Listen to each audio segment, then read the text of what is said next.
சேலம் மாவட்டம் கெங்கவல்லியில் அம்பேத்கர் அவர்கள் கால் மேல் கால் போட்டு அமர்ந்திருப்பதை போல் ஒரு சிலை. அந்த ஊர் மக்கள்லாம் சேர்ந்து அந்த சிலையை செஞ்சு அதற்கு திறப்பு விழா வச்சிருக்கிறாங்க. இதுக்கு எதிர்ப்பு தெரிவித்து அங்கே இருக்கிற சாதி வெறியர்கள்லாம் திறக்கக்கூடாது, அதுவும் அம்பேத்கர் கால் மேல் கால் போட்டு உட்காந்துருக்கிற மாதிரி இருக்கக்கூடாது அப்படிங்கிற மாதிரி சொல்லி அது எல்லாரும் தடுத்துருக்கிறாங்க. கடுமையான எதிர்ப்பு தெரிவிச்சிருக்கிறாங்க. இதற்கு அரசாங்கம் என்ன பண்ணியிருக்குன்னா, அந்த அம்பேத்கருடைய சிலையை இரும்பு சீட்டு போட்டு தகர சீட்டு போட்டு மறைச்சி அதுக்கு போலீஸ் பாதுகாப்பு கொடுத்துருக்குறாங்க. நாம் என்ன சொல்கிறோம்னா, புரட்சியாளர் அம்பேத்கர் அவர்களை கொள்கை தலைவராக வச்சிருக்கிற விஜய் அவர்கள் ஆட்சியும் அதிகாரமும் அவர் கையில் வச்சிருக்கிற விஜய் அவர்கள் அந்த அம்பேத்கர் சிலையை திறக்க வச்சு அதுக்கு போலீஸ் பாதுகாப்பு கொடுத்துருந்தா சிறப்பாக இருந்திருக்கும். சாதி வெறியர்களுக்கு ஆதரவாக அம்பேத்கர் சிலையை இரும்பு சீட்டால் தகர சீட்டால் மூடி அதுக்கு போயிட்டு இவர் பாதுகாப்பு கொடுத்துருக்காருன்னா இது இதை நம்ம எப்படி ஏற்றுக்கிறது? இவர் எப்படி அம்பேத்கரை கொள்கை தலைவராக ஏற்றுக்கிட்டாரு அப்படின்னு சொல்லிட்டு நம்ம ஒரு கேள்வி நம்ம முன்னாடி இருக்குது.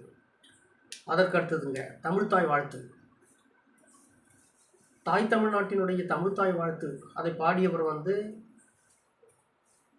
மனோன்மணியும் சுந்தரனார் அவருடைய பெயரில் இருக்கிற மனோன்மணியும் சுந்தரனார் பல்கலைக்கழகத்தில் பட்டமளிப்பு விழா நடந்திருக்குது. அந்த பட்டமளிப்பு விழாவில்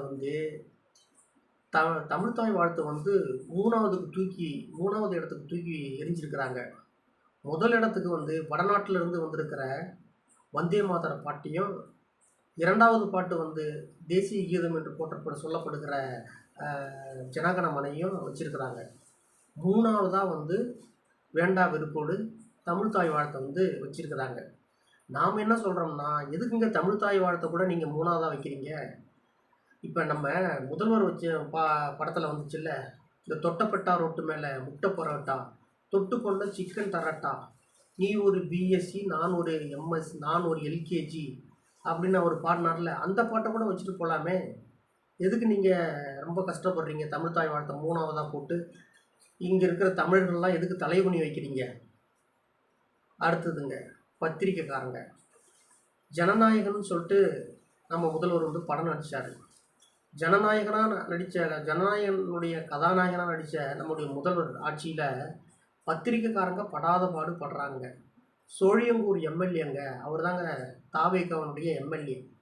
அவர்கிட்ட போயிட்டு இந்த சிவா அப்படிங்கிற பத்திரிக்கைக்காரர் ஒரு பேட்டி கேட்குறாரு, எப்படி படம் இருக்குது ஜனநாயகன்னு அப்படின்னு கேட்க போகும்போது அவர் இவரை அடிக்க வராரு. இந்த சோழியங்கூர் எம்எல்ஏ கபில் அப்படிங்கிறவரும் அவருடைய தம்பியும் இன்னும் மற்றவர்களும் சேர்ந்து கட்சிக்காரங்கள்லாம் சேர்ந்து அவரை அடித்து அவங்க இப்போ ஹாஸ்பிட்டலில் அட்மிட் ஆகியிருக்கிறாங்க தான் சொல்கிறாங்க. அவர் அடிக்கும் பொழுது 2 பத்திரிக்கைக்காரங்க படம் பிடிச்சிருக்கிறாங்க. அவங்களுடைய அந்த செல்ஃபோனை அங்கே இருந்த காவல்துறை அதிகாரிகள் வாங்கி உன்னுடைய பாஸ்வேர்டு சொல்லுன்னு சொல்லிட்டு அந்த பாஸ்வேர்டை கேட்டு அதை டெலீட் பண்ணுறாங்க. டெலீட் பண்ண உடனே அந்த செல்லை வாங்கி செவுத்தில் அடிச்சுட்டு அவங்க போகிறாங்க. இந்த மாதிரியெல்லாம் ஒரு பெரிய அட்ராசிட்டி பண்ணியிருக்கிறாங்க. விஜய் அண்ணாவுடைய அரசாங்கத்தில் விஜய் அண்ணாவுடைய எம்எல்ஏவாக இருக்கிற கபில் இன்றைக்கு பத்திரிக்கைக்காரர்களையே அடிச்சிருக்கிறாங்க. பத்திரிக்கை சுதந்திரம் இப்படி பறி போய் நிற்குதுங்க இந்த ஆட்சியில். அடுத்தது நிர்மல்குமார் அப்படிங்கிறவர். இந்த நிர்மல்குமார் அவரை பார்த்தாவே கோபம் வர மாதிரி தாங்க அவருடைய முகத்தை வச்சுருப்பார். அவர் என்ன பண்ணுறாருனாக்க, நீங்கள் எதுக்கெல்லாம் டாக்டர் படிக்கணும்னு நினைக்கிறீங்க? நீங்கள் பிளம்பர் ஆகுங்க, ஒரு எலக்ட்ரீஷியன் ஆகுங்க, ஒரு கார்பெண்டர் ஆகுங்க, அதுக்கு நிறைய தேவைகள்லாம் இருக்குது அப்படின்னு சொல்லிட்டு இவர் இவருடைய கருத்தை தமிழ்நாட்டு பெற்றோர்களுக்கு மனசில் இம்போஸ் பண்ணுறாரு. அதாவது தம்மின் தம்மக்கள் அறிவுடைமை அப்படின்னு சொல்லுவாங்க. நம்மளை விட நம்முடைய பிள்ளைங்க அறிவுடையவர்களாக இருக்கணும், அதுதான் பெற்றோர்கள். நம்மளை விட சிறந்த அறிவாளிகளாக நம்ம பிள்ளைங்க இருக்கணும். நல்ல உயர்வான பதவி வகிக்கணும் அப்படின்ட்டு ஆசையாக அவங்க பெற்றோர்கள் வந்து இருப்பாங்க. ஆனால் இவர் வந்து டாக்டர்லாம் நீங்கள் ஆக வேணாம், நீங்கள் வந்து பிளம்பர் ஆகுங்க, எலக்ட்ரீஷியன் ஆகுங்க அப்படின்னு சொல்லிட்டு இவருடைய கருத்தை வந்து இம்போஸ் பண்ணுறாரு. ஏங்க, உங்களுக்கு என்னங்க வந்துச்சு? அவங்களுக்கு என்னுடைய பசங்க டாக்டர் ஆகணும், கலெக்டர் ஆகணும்னு ஒரு ஆசை கூட படக்கூடாதுங்களா? இது வந்து இதுதாங்க நிர்மல் குமாருடைய இந்த குரல் எங்கேருந்து வருது தெரியுங்களா? படித்தா பாவம்னு சொன்னாங்கல்ல, அந்த குரலை தாங்க இவர் வந்து எதிரொலிக்கிறாரு. இப்படிப்பட்டவங்களால தாங்க இந்த நாடு வந்து தமிழ்நாடு, இப்படிப்பட்டவங்க கையில் இந்த தமிழ்நாடு சிக்கி இப்போ சீரழிஞ்சிக்கிட்டு இருக்குங்க.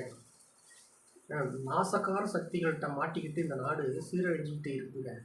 இதையெல்லாம் பார்த்து கொண்டு தமிழ்நாடும் தமிழ்நாட்டு மக்களும் சும்மா இருக்க மாட்டாங்க.